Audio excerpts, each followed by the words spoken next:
दादी सा ने भेजा अरमान और अभीरा को डेट पर। अरमान और अभीरा की रोड पर हुई बड़ी झड़प।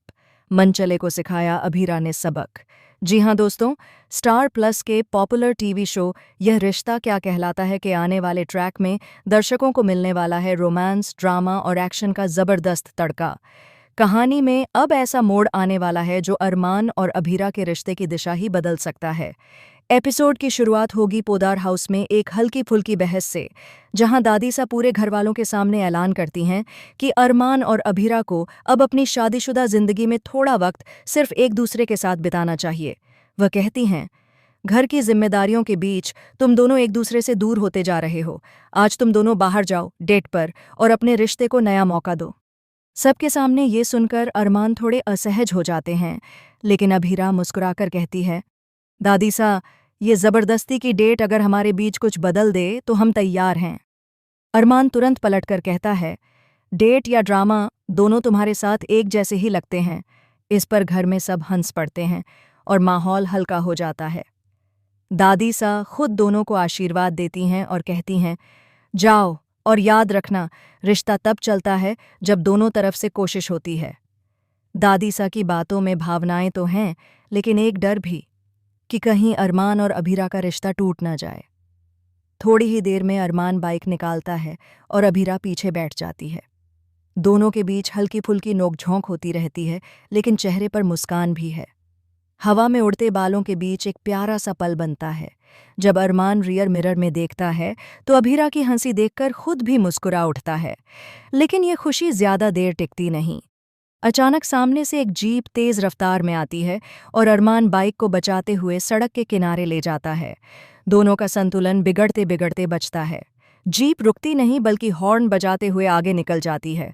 अभीरा के अंदर गुस्सा उबल पड़ता है। वह तुरंत बाइक से उतरती है और चिल्लाती है, अरे ओ, अंधे हो क्या? सड़क तुम्हारे बाप की है क्या? अरमान पीछे से उसे रोकने की कोशिश करता है। अभीरा, छोड़ो ना, छोटी सी बात है, जाने दो। लेकिन अभीरा गुस्से में भरी होती है। तभी जीप पीछे रिवर्स होती है और सामने आकर रुक जाती है।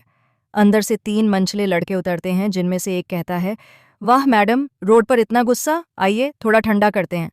अरमान तुरंत बीच में आता है और कहता है, जुबान संभाल कर बात करो, लेकिन वो मनचले अरमान को धक्का देते हैं। तभी अभीरा बिना सोचे समझे एक जोरदार थप्पड़ मार देती है उस लड़के को। पूरा माहौल सन्न हो जाता है। वो लड़का गुस्से में कहता है, तुमसे तो हिसाब बराबर करेंगे।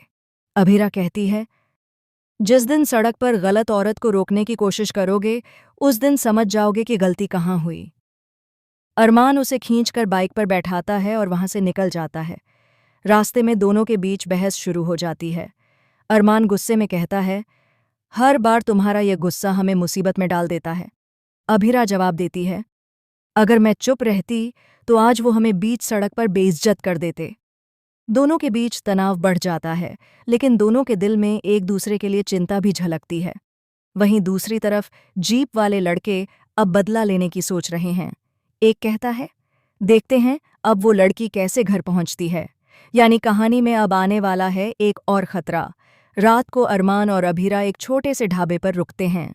वहां दोनों एक दूसरे से दूर बैठते हैं, लेकिन अंदर ही अंदर दोनों के मन में पछतावा है। अरमान धीरे से कहता है, मैंने तेरी जान बचाने की कोशिश की थी, तूने उल्टा मुझे ही गलत ठहरा दिया। अभीरा शांत स्वर में कहती है, जान बचाने का शुक्रिया, लेकिन इज्जत बचाने की भी कोशिश करनी चाहिए थी। दोनों के बीच फिर सन्नाटा छा जाता है। तभी फोन बजता है। दादी सा का कॉल आता है। वह पूछती हैं, कैसी रही डेट? दोनों एक दूसरे को देखते हैं और झूठी मुस्कान के साथ कहते हैं, बहुत अच्छी। लेकिन सच्चाई ये है कि उनकी डेट अब रोमांटिक नहीं, बल्कि आने वाले तूफान की शुरुआत बन चुकी है। अब देखना दिलचस्प होगा कि क्या अरमान और अभीरा इस घटना के बाद और करीब आएंगे, या यह झगड़ा उनके बीच नई दूरी पैदा करेगा। क्या वो मनचले फिर से लौटेंगे, और क्या दादी सा को इस बात का एहसास होगा कि उनकी भेजी डेट ने कहानी का रुख ही बदल दिया। दोस्तों, ये आने वाला ट्रैक दिलचस्प और थ्रिल से भरा होगा। आप बताइए, क्या आप चाहते हैं कि अरमान और अभीरा एक दूसरे के और करीब आएं, या फिर उनके बीच की गलतफहमियां और बढ़ें? कमेंट सेक्शन में अपने विचार ज़रूर बताएं और टेलीविज़न की हर नई अपडेट के लिए हमारे चैनल को सब्सक्राइब करना बिल्कुल ना भूलें।